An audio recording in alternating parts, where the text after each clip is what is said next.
Speeding. Speeding. Speeding. 5, 4, 3, 2, 1. The world is changing faster than ever. What used to take decades is now taking years or even months. What you see right now is the illusion that people have had for many decades about the workplace being this secure place to work the rest of your life. For the first time in the history of our nation, our children will not do as well as us. We've seen our friends get laid off, we've been laid off, we've had our pay cut. People are overworked and underpaid. They seem to have less time and less freedom. They live under constant pressure. This is going to be forced. And so even if your employer loves you, they may have to cut you. There's something wrong that on Monday morning, the heart attack rate increases by 35%. Technology is accelerating, job security is declining. It just doesn't seem like the old models of making a living are as reliable as they used to be. Every aspect of our lives, there's a better way out there, but we're still doing it the old way. We live in the greatest country on the planet, and there are a lot of people sitting around complaining and being cynical. Like everyone's whining about this old model, and I'm like, why don't you leave it? Look at all this over here. Look at all this opportunity. Since so much of our lives revolve around our work and the way we make our living, many people are thinking there just has to be a better way. The biggest challenge facing our world today is not making money, is what are we going to do with all the displaced, unemployed people? People are afraid that they're going to make the wrong decision. People are afraid of the unknown. People are afraid that maybe I don't have the skills. Hey, sports fans. Industrial age is over. It's dead. It's dying. That's why going to school to get a job is an obsolete idea. A steady paycheck is an industrial age idea.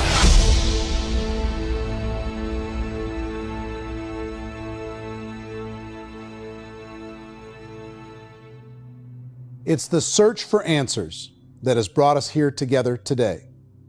My name is Eric Worre, and for almost 30 years I've been an entrepreneur, struggling at times, but ultimately succeeding.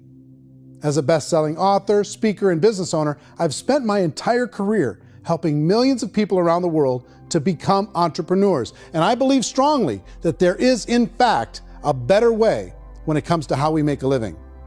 The career landscape has changed dramatically, and many are still working in a model that is completely out of date. What worked for previous generations isn't working as well for people today. In this film, we're going to explore 3 important questions. First, what's really going on in our working world today?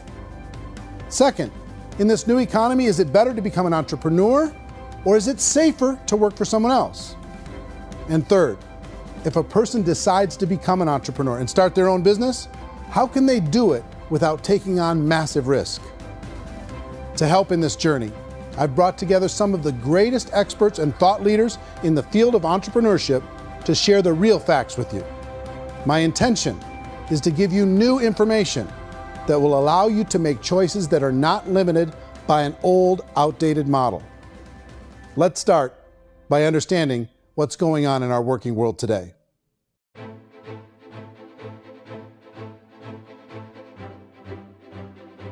Let's look at unemployment. 30–40% of the people are honestly not working, but would be working.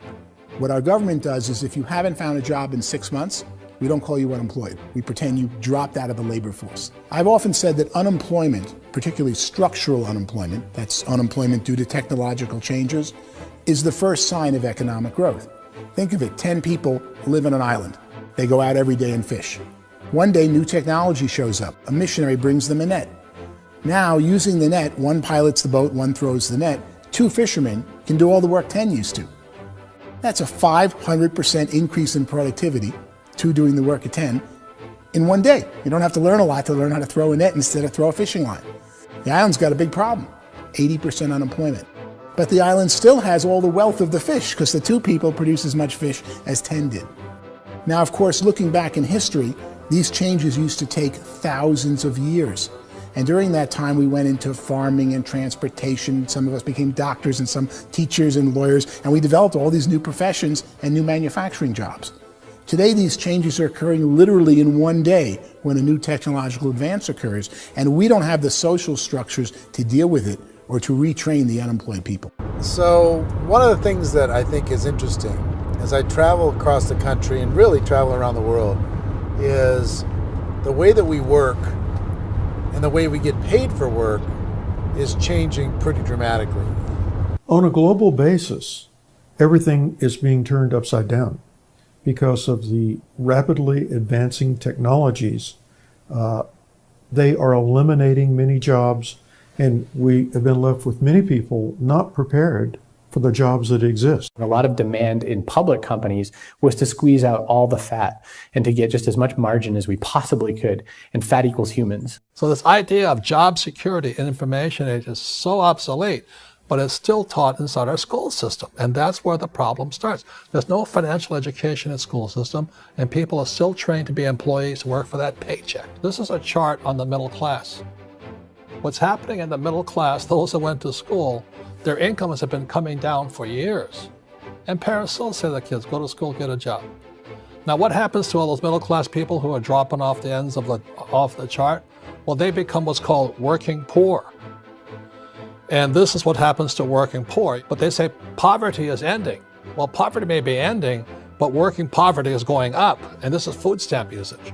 So food stamp usage in America is going through the roof right now, because people cannot earn what they call a living wage. Most people have experienced financial pressures that I think are probably greater than they have been in the past. If you're not working for yourself, then it's going to be a pretty hard road for a lot of people. Today, if you're going to control your future, the 40-40 plan is gone, where you can graduate from college and get a job and work for 40 hours a week for 40 years. That day is gone. So some of these charts actually tell you what's going on. And this is a really interesting one, you know. People are going back to school because if I go back to school, I'll get a nice job. But this is what's happening to, it's called Sallie Mae, which is the student loan guys. Student loan is going through the roof. It's now over $1 trillion, and student loan debt is worse than credit card debt. So when people stopped using credit card, the government got people into student loan debt. And the problem with student loan debt is you can never be forgiven. See, with credit card debt, you can declare bankruptcy and then all's forgiven. But student loan debt, you can declare bankruptcy, you still owe it. It's the worst of all debt. But this is the next picture. Look at this chart here. This is what's happening to wages of college graduates.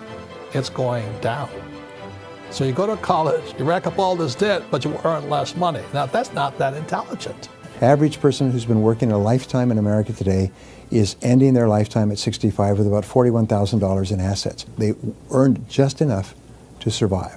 I think in the United States we have something like 17 trillion in debt. That's just the federal government debt. We got another 2 in municipal and in other, let's call it almost 20 trillion government. We've got 40 trillion in private debt. That comes up to close to 60 trillion.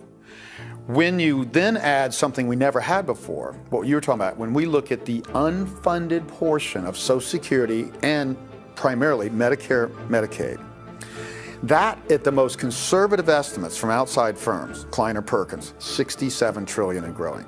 That's more than all our other debt. There's less conservative estimates that say it's 84 trillion or higher. I added up conservatively $127 trillion in total debt. Debt is a financial drug. When you take it to excess, it's like taking a drug. Yeah, it makes you feel better, it enhances your performance, but at a huge cost, eventually it kills you. And so that's what happens. We keep doing more and more debt, and you get less and less results, just like a drug, until the debt gets so high that it crushes the whole system. That's where we're at, 8.2 times GDP. You know who I feel sorry for? I feel sorry for the person who dreads going to work, who is sick to their stomach on Monday morning, who hates their alarm clock, who gets a little glimmer of hope on a Wednesday because it's hump day and says, thank God it's Friday. And they live for those 2 days a week where they get to be themselves and they don't have to be around people they don't like, and they don't have to play the political game in the office, and they don't have to live this half life. The person that works 50 weeks a year just to be able to have the 2 weeks for vacation. And you know what happens to most of them? Nowadays, they don't have a vacation. They have a staycation. They have time off of work, but they don't get to go where they want to go because they're overextended. They've got all this debt. They got all this situation. They hate their alarm clock. They can't sleep until they're done. They have to spend most of their life in traffic. I feel sorry for that group of people because there's a better way. They just don't know it. I see this really interesting attempt at rugged individuality in a 6x8 rectangle. And I feel like you're all the same, except for the little push pins of the pictures. There's different pictures. Yours is named Jenny and his is named Sujara, but it's the same people. And this is how they are, and they're just like the zombies, and there's no joy in there, there's no fun. There's always like the wacky woman who decorates her cubicle, and that's the most she can do there. You got to give her credits, right? The wacky cubicle woman. The basis for their life is worry. I'm worried, you know, maybe I'll get fired. I'm worried maybe my company will go out of business. I'm worried I can't keep spinning the plates on paying the bills. I'm worried about how do I send my kids to college. I'm worried, what if the transmission of my car breaks? That's, you know, 2 or 3, I can't fix it. People live in a sea of worry, and it eats at them. Those signs that people held up during the Depression didn't say looking for gainful employment in a cubicle. It said looking for work. Work is what we're looking for. Job is just a unit of measurement. Work is what we're going after. It's time to look in the mirror and say, it's not the economy, it's my economy. It's my little world of where I am. I need to improve. I'm not going to wait for the economy to come back because frankly, the economy is doing great in this country. So I'm here on Wall Street, the financial center of the universe, the financial capital of the world. This is where most people's money goes to at least be held for a time, right? With interest rates in banks being effectively zero, and many experts are predicting it's going to stay at zero for the next 10, 20, even 30 years, people feel like they don't have any choice but to put their future into equities, to put their future into the hands of other people on this stock market, and hope that the stock market goes up, hope that the stocks that their advisors pick or that they pick goes up. That's one way to go, I guess. It's my personal belief that if you put your future into the hands of yourself, in other words, you have earning power by yourself, I think you're a better investment than these guys. I think you controlling your future is a better option than handing over your retirement to these guys. The average household income in the United States is approximately $50,000 a year, what they call the middle class. To reach the top 25% of income earners, you'd need to earn at least $90,000 a year. To reach the top 10% would be a household income of $140,000, the top 5%, $190,000, and to be in the top 1%, you'd need a combined household income of at least $380,000 a year. So here's the question. What do you think would give you the best chance to move up and get to the top 10%, the top 5%, the top 1% or beyond? In my opinion, and in the opinion of many, many experts, the answer is to become an entrepreneur, to become your own boss.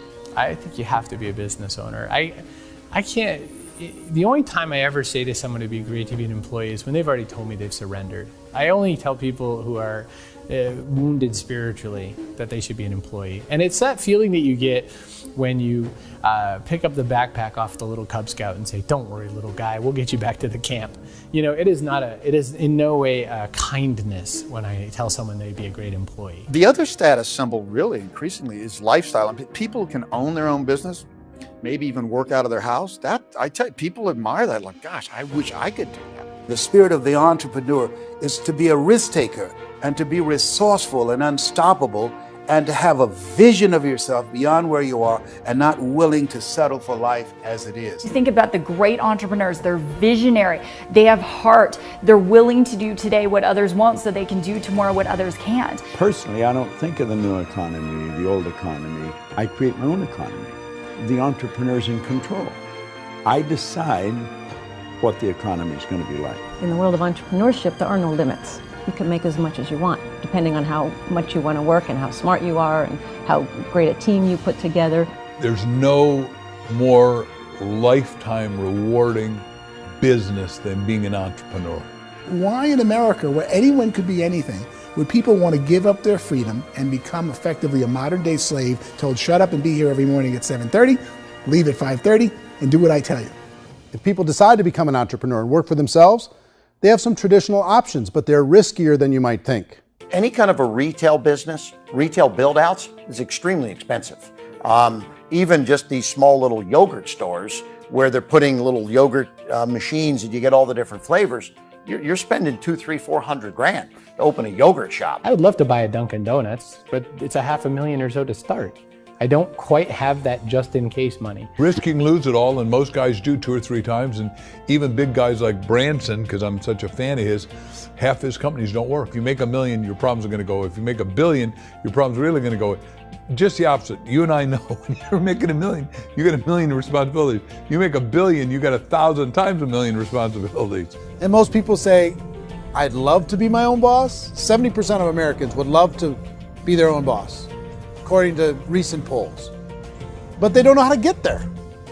Because what are you going to do? One, you could buy an existing business. If somebody's selling an existing business, you have to ask why. Usually because it's probably hard. It's probably not making as much money as they hope. 2, they could buy a franchise. A little less risk, proven system, but it's expensive to be able to do that. 3, they could start something from scratch. And that's where a lot of people feel like, I don't have the chops to do it. I don't have the money. I don't have the product idea. I don't have the expertise. I don't have whatever it's going to take to be able to get there, and I can't risk my family to do it. So 4th, they could become an investor.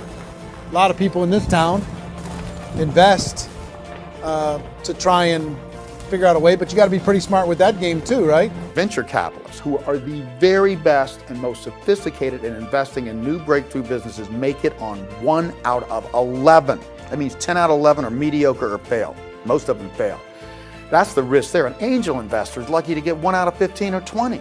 A business is a team sport. Like, I have to have accountants, I have to have engineers, I have to have systems designers, I have to have sales, marketing, I have to have accounting, I have to have mission statements, I have to have legal and all that. The average Joe Schmo, even me, I go out there, I don't have the skills to put a business together. I think the bottom line for the 4 traditional options is they take money, sometimes a lot of it. They take expertise, and they take time.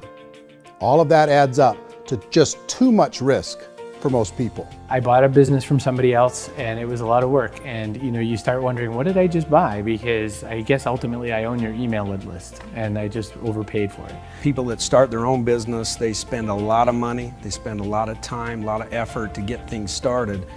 And the more you invest on the upfront, the harder you typically work at it. I can tell you what the success rate is of a restaurant. What is it? They're crazy enough. About 90% of them fail. About 90%, in how quickly?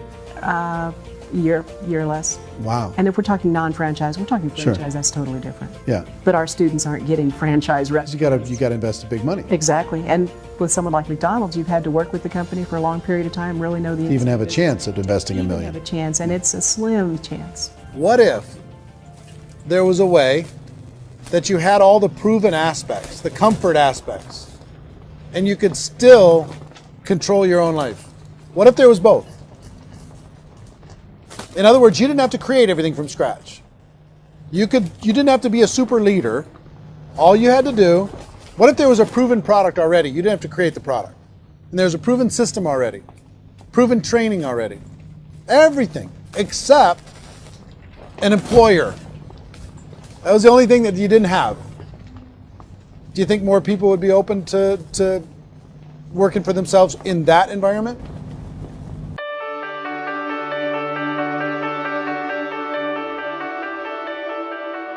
In our search for a better way to make a living, we've come to the conclusion that becoming an entrepreneur is actually safer than being an employee.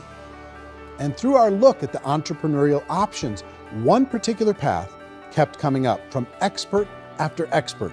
And I think most people will find it surprising because it's certainly a non-traditional business model.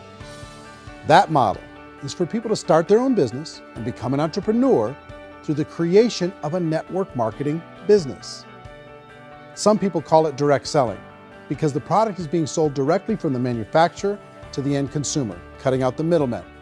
Other people call it multi-level marketing, or MLM, because there are multiple levels of commissions paid. The most common term today is network marketing, because network marketing best describes using a large group of independent distributors, independent entrepreneurs, to move a product or service more efficiently.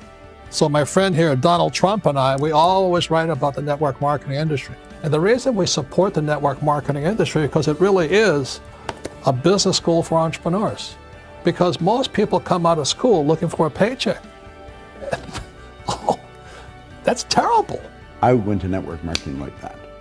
I think if it didn't exist, we should invent it. It is that good. I think direct selling is a great way to do business today. It's very easy to get into that industry, and you can be self-employed, be in effect an entrepreneur. When we see multi-billionaires adding network marketing companies to their portfolio of companies, that would be a clue. When we see people who are very famous authors and very famous business people endorsing the industry, that would be a clue. These network marketing companies aren't $50 million companies, they're billions and billions of dollars. They lead the stock market, they're major companies. When we're going to get it? You know, and you're going to school to work for a paycheck, but if you want to be rich, be an entrepreneur, and network marketing gives you the spirit to be an entrepreneur. A traditional company will spend up to 50% of their total revenue on marketing. Network marketing companies use a different approach. Instead of having all that extensive marketing expense, they utilize a network of independent distributors to do the marketing for them. Now, why do they do this? First, because word-of-mouth advertising is so much more effective today than traditional media advertising. Second, some products need to be explained or demonstrated, and an independent salesperson can do that more effectively than an ad campaign. Third, it's completely efficient. The company only pays for the marketing of their product if a sale happens and not before. Imagine if Amazon allowed you to become an independent distributor and paid out 40% of its revenue to that distributor group. All you had to do as a distributor was recommend a product, and if a person bought it on Amazon, Amazon would take care of all the logistics, and you'd get paid for bringing the customer.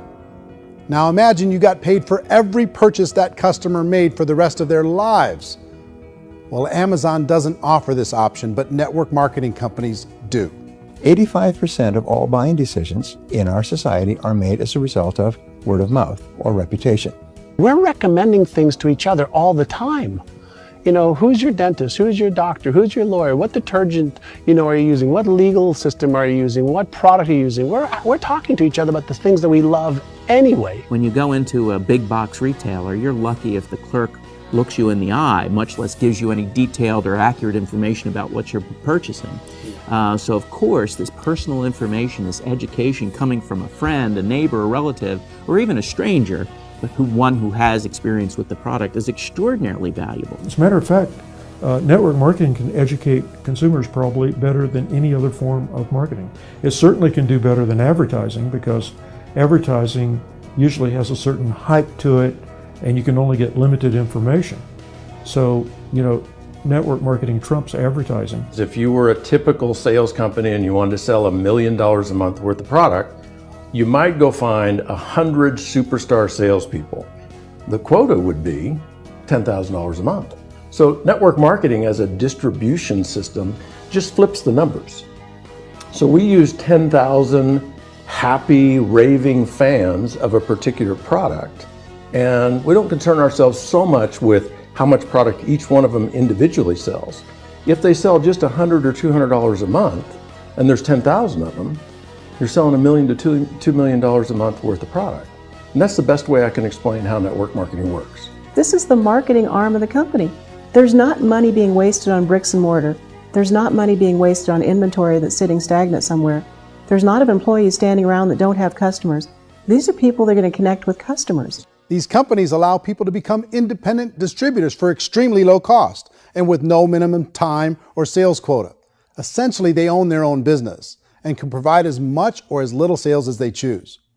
In other words, the distributor gets all the benefits of traditional business ownership without the risk. The advantage of network marketing is the ease of entry, the low risk, and the low startup cost, because almost everything else has very high risk. You can get in for a minimal investment. You're buying into a system that's already been proven, products or services that have been proven to work. The keys to network marketing is providing an opportunity for the masses to get involved, providing an opportunity for the average person who doesn't have the resources to start their own business. All of this so far is fairly straightforward, but network marketing offers another benefit, and it's this benefit that makes it so interesting for entrepreneurs. Network marketing allows a distributor to build their own network of other distributors and then compensates them on the sales created by that entire group. Direct selling is, at its base, very simple. It's the sale of a product or service to an individual on a face-to-face, one-on-one basis, just the way we're talking right now. But there's an important element as well, and that's the offering in conjunction with that sale of product, the offering of an opportunity for someone to make something of themselves. No matter what your social status is, no matter what language that you speak, I mean, look how many unbelievable people are becoming successful to speak every kind of language out there. What an awesome gift to give the world. Instead of having to work your way up in a system and prove that you could be a sales manager, they just decided everybody can be a sales manager. Everybody gets to build a sales team from day one. And so what that brought into the system of growth as a direct selling company is the concept of compounding or geometric progression.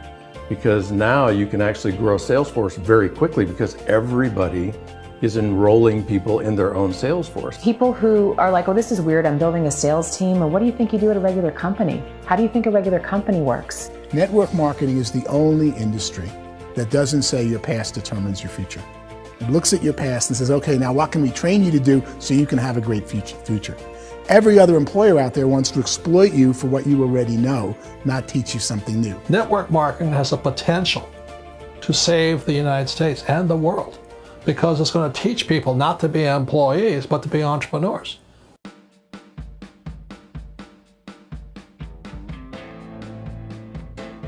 According to the Direct Selling Association, if you add up all the network marketing companies around the world, they combine to do over $178 billion a year in retail sales.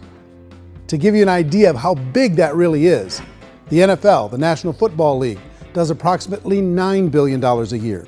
The music industry does a little more than $16 billion a year, and the movie industry does about $80 billion a year. Using a conservative average, network marketing companies pay their distributors about 40% of that $178 billion in the form of commissions, which adds up to more than $71 billion a year. That's almost $6 billion a month. It's almost $200 million in commissions every single day. So it's certainly working, and people are making serious money in network marketing. With the growth of the direct selling industry over the last 10, 15, 20 years, we've seen a broader understanding of the channel.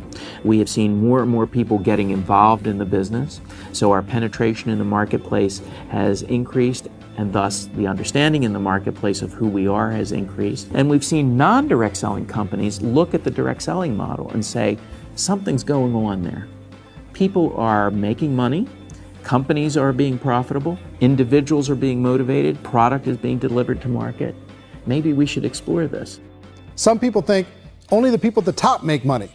Well, let's take a look at that as well. In the network marketing profession, there are roughly 500 people in the world who earn over $1 million a year. If you round that number up to $2 million a year, that adds up to about $1 billion a year. That takes the $71 billion paid out each year down to $70 billion. So where does the rest of the money go?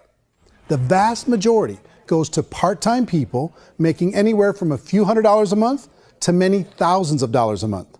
It goes to people who choose to make it a full-time career move and earning even more than that.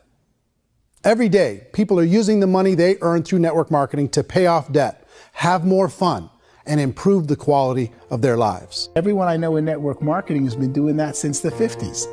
They go to work when they want to go to work. They stop working when they want to take time with their children to have a leisurely breakfast and discuss issues and drive them to school. They go back to work when they get home, wherever they're working out of. The biggest thing that I've seen is people that have become much happier in their life. MLM has probably made more millionaires of more people in more countries, and I've spoken to them in 67 countries, than any other single form of business, starting from nothing. If they have a choice between working a job for the next 10 years or working a network marketing business for the next 10 years, the result of working the network marketing business will be better.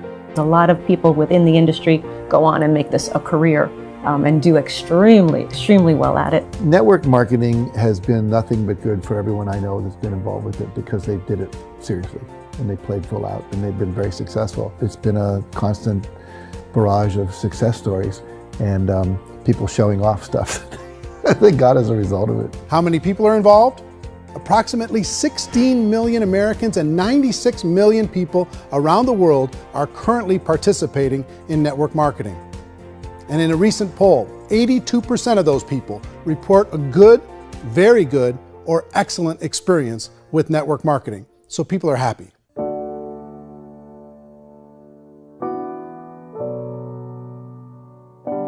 So I've taken a look at the network marketing profession and really tried to understand why so many people are confused as to the validity of this as a business. One is this pyramid shape. People get really messed up with this pyramid. Oh, it's one of those pyramid things. So I just think there are a lot of haters out there who really don't understand the industry and say, oh, it's a get-rich-quick scheme. It's a pyramid. Well, corporate America is a pyramid scheme. You know what I mean? It goes like this. You have thousands of MBAs, let's say working for Ford or General Motors or Coca-Cola. If all these MBAs are all trying to get to here, that's a pyramid. Only one guy's going to make it. Every 10 years, one's going to make it. Whereas you look at network marketing, it's like this. So you're here, and your job is to develop other CEOs coming up behind you. So it's an inverse pyramid. In network marketing, it's a very simple concept. If you sell product, you get paid. It is paid based on production. There is no first mover's advantage. There is no investment component where the more somebody spends, the more they're entitled to make. So the two are polar opposites of each other. It doesn't matter what shape the company is or the compensation plan is shaped, whether it's a circle or a pyramid or a triangle or a trapezoid, it doesn't matter. If compensation is coming primarily from recruitment, then you've got a problem. On the other hand, if an operation is basing their compensation to participants on the basis of sales, even when those sales are generated by people you've recruited, well, then you're a perfectly legitimate enterprise. That's the legal test, it's the practical test. Another issue that's been true in the past that is no longer true now is people used to be in network marketing loaded up with products that they couldn't sell and they ended up a loser. They ended up with a bunch of product in their garage, they ended up with a bunch of products sitting in their kitchen shelves or whatever, and they thought they could sell it and then they weren't willing to or able to sell it and they ended up with a bunch of stuff and they were bitter about it. There was this thing called front loading where you had to buy if you bought $25,000 worth of product, you got better commissions and all this. Today, it's almost all done by computer. It's direct mail, comes from a warehouse somewhere else. You don't have to have all this inventory. You don't have to stock up. It's a paperless world now. Most of it's done online. You have a back office. It really works. And I mean, the technology has changed everything. Third issue is people start talking about 99% of people in network marketing don't make any money. Well, we've talked about that over the course of this journey together.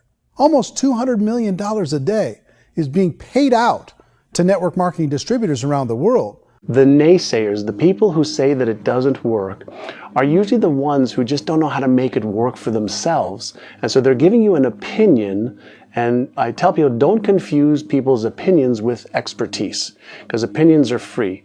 And don't confuse sincerity with the truth, because people can be sincerely wrong. But here's the reality inside of network marketing.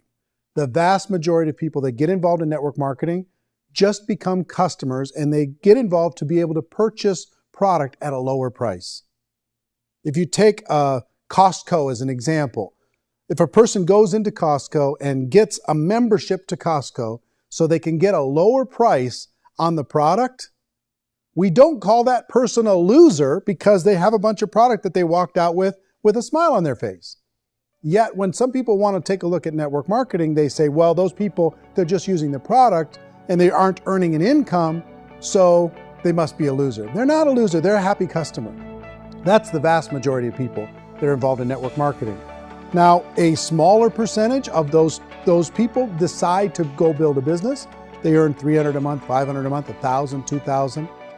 That's the bulk of earnings in network marketing. And then there's the few that really decide to take it serious, really decide to build a large network, really work to make that network very, very productive. And those people make huge amounts of money and there's no cap. What I do as an outside economist, just somebody looking at this industry like any other industry I speak and say, look, what's the realities of this? 1% do incredibly well. 10% generate some additional income at pretty low risk and effort, that's not, and 90% of people roughly end up customers. One thing that I think is real when it comes to people's perceptions about network marketing is people put this, and distributors, I think, involved in network marketing have some responsibility for this.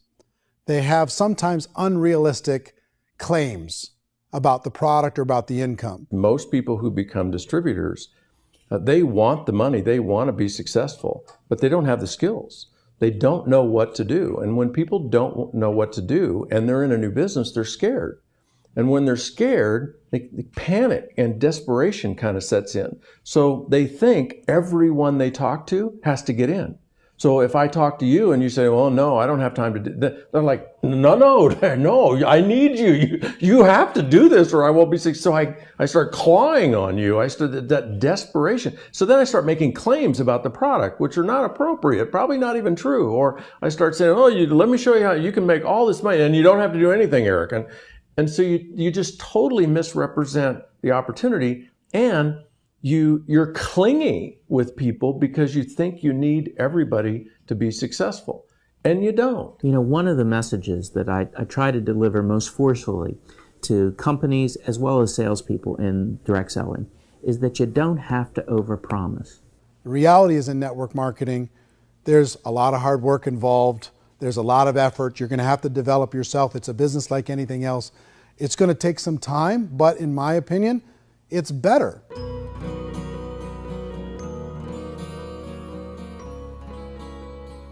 It's light years better for people starting today than it was even 5 years ago. I think it's more widely accepted now, and people understand it is a business. It is being an entrepreneur. It is being a business owner. Our belief system is based upon our evaluation of something. And frequently, if we reevaluate a situation, our belief about that situation will change. The industry has changed and it's grown up. It's totally transformed. You've got young people today that have grown up with social media, and they understand networks. They understand how people are connected through technology, and they understand how money flows through those networks. So when they see network marketing, they don't see it the way their parents saw it. And we've all learned, the larger industry that you represent, has all learned from those mistakes and flaws and errors that have happened early on. Early algorithms didn't work the right way. That's all fixed. It's like when they design a computer program, they design the program, then they run it, and then they go back through and they debug it. The MLM industry has been debugged. This is the day of being virtual, being able to run a business from your mobile phone. I mean, it's incredible. Companies are getting smarter. They're implementing more consumer protections. They're implementing more compliance training. They're doing more with respect to product research. If you do get involved and you make purchases of inventory, even on a voluntary basis, if you decide that this business is not for you, you can leave and have that inventory repurchased by the company. There's no other business that offers that kind of protection on a voluntary, self-regulatory basis.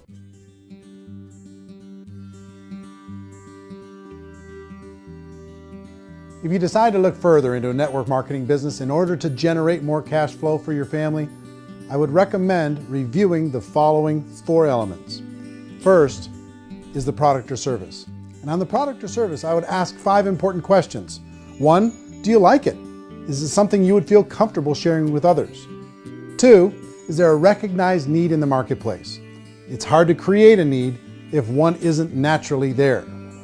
3rd, does the product meet that need? Does it solve a legitimate problem for consumers? And 4th, is it priced to sell? Can it compete in the marketplace? And 5th, is it priced for profit? Is there enough margin for the company and the distributor to be able to generate income for the long term. If you can answer the questions on the product to your satisfaction, the next element to consider is the company itself. Is it well run? Do you believe in the founders or the management team? Do you feel they have what it takes to go all the way? See, it doesn't matter how good the product is if the management can't take care of the company. Good management can change with the times. They can handle adversity. They can make good decisions. Make sure you choose a company that can serve you for a long time.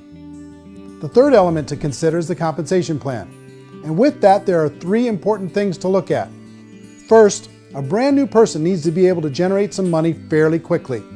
It may be an obvious reason, but you can probably imagine the ripple effect of a distributor getting involved and having even a small victory fast. That can only help with the overall success of the organization. Second, a person should be able to develop a moderate part-time income in a reasonable period of time. As they develop their network and as their sales grow, they should be able to enjoy more benefits. And third, for the people who are really serious, for those who decide to really go pro in the network marketing profession, there should be the possibility to make a serious full-time income if they work hard and are committed to developing their skills. If you're comfortable with the product, the company, and the compensation plan, the last thing you should look at is the support that will be made available to you. Does the company have a website? Does it have a solid online reporting tool? Do they have comprehensive training available? Do they host events to help you build your business? If you decide to do this, what kind of a support system can you plug into? Choosing a network marketing company is a personal decision. But evaluating the 4 elements of product, company, compensation plan, and support is a great place to start. Is the company promising that you're going to get rich quick or that you can make a lot of money without a lot of effort? That's a red flag. Is there a product that you really believe in that you think can be sold?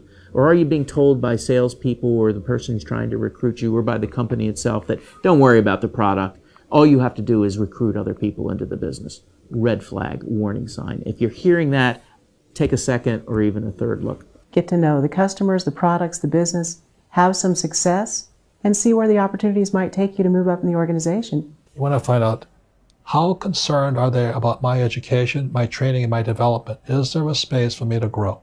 Most important question. Learn everything that you can about the product. Make sure it's something that you believe in, and learn everything you can about the industry and work that system. You have to be very passionate about whatever that company is doing. I would get involved. You can always test drive anything, you know, the product, the service, the community, and then lean into it a bit. If it feels good, then lean into it a lot. Behind me is the Lincoln Memorial. And this is a place where Martin Luther King Jr. had his famous "I Have a Dream" speech. And at that speech, he talked about his dream for equality for everyone around the world, and that's a noble dream. But I think more people need to remember what it was like when they were kids and the dream was still alive in them. Before it got beaten out of them by reality, by this paycheck, by these responsibilities, and by having to live for this job to pay the bills. I think people need to remember that, go back to that. Once they know that there's a better way, I think their future is going to be much brighter. They can live a better life.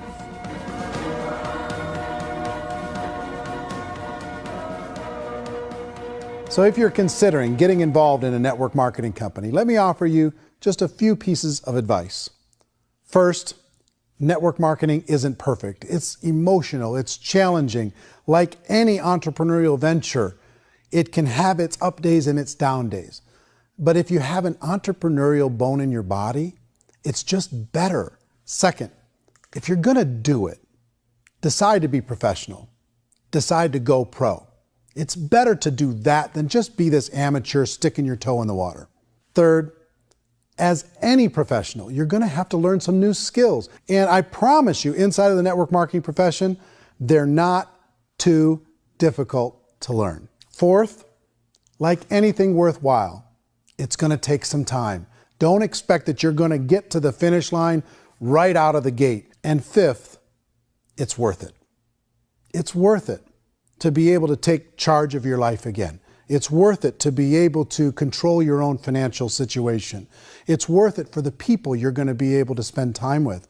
It's worth it for the things you're going to be able to see and the experiences you're going to be able to experience. It's worth it for the causes you're going to be able to contribute to, the lives you're going to be able to touch, the customers you're going to be able to help, the friendships you're going to be able to develop. I promise you, it's worth it. Remember, most people are searching for answers just like you are. But I do have to tell you the catch to network marketing. If there is a catch, if you want to understand this from an emotional point of view, people say, well, it sounds too good to be true. It's not, it's hard work. But here's the catch. Most people still don't understand it. So you're going to have to endure the loss of social esteem from ignorant people. The uneducated will think less of you. Now, if you can handle that, you're on your way. If that's going to destroy you, you know what? Entrepreneurship in general probably isn't in your future. If you can face that catch, you can become unstoppable. I want everyone to really contemplate this if they're not in network marketing. You're in a job, you probably have a mortgage, you have rent, you have debt, whatever's going on. You're in a prison. You work just hard enough to keep them from firing you, and they pay you just enough to keep you from quitting. Come on! I've been there, done that, and bought that t-shirt. In network marketing, if you run into failure, it's really just a homework lesson for yourself. There's no one to blame. You really have no excuse not to be successful. You just don't. People don't want to hear that, but there's so much available to you. If you want to be a good network marketer, be a student to the people above you, be a fellow traveler to the people on the same level, and be a teacher to those below, and know when it's appropriate to do which. People who are not afraid of asking people to buy things, or not afraid of persuading people with a chance they may say no, these people own the future. Nothing happens until something moves. So you got to go move, you got to go do something, or nothing's going to change in your life. In the beginning, you're going to do a lot of things that you don't get paid for. But as you go down the road, you get paid for a lot of things that you don't do. And your job is rehabilitate the spirit, the entrepreneur spirit in all of us. You get it back. Either give it a strong yes or a strong no, but no wishy-washy, dilly-dally stuff in the middle. There's dreams and there are nightmares, but I believe that the biggest nightmare of all is when you don't pursue your dream. You're going to see some monumental growth in this profession. It's an exciting, exciting time to be involved with the network marketing profession. The next 10 years, I see just exponential growth. When that tipping point comes, it's not a matter of asking somebody, have you ever heard about network marketing? You're really asking them, which company are you building your wealth in? We are here to fix the world, to improve relationships with other people, to improve other lives. And the real reward comes as an entrepreneur in any level from teaching somebody something and watching them soar. There is no greater reward.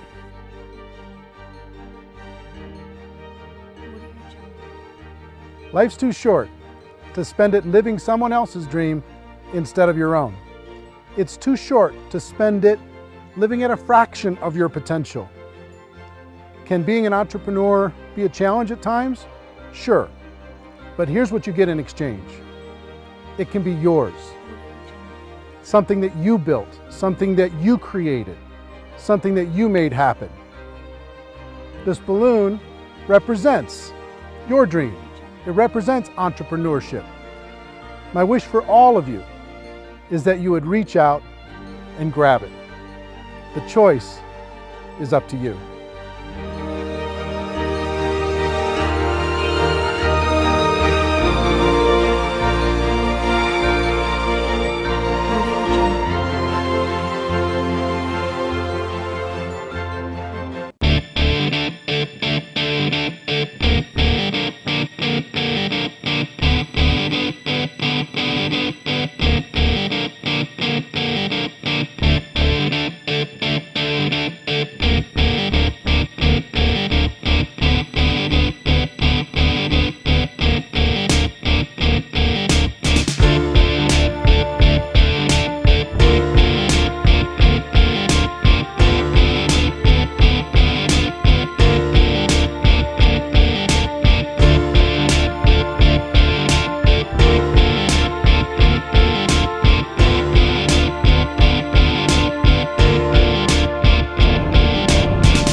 mention the word scam.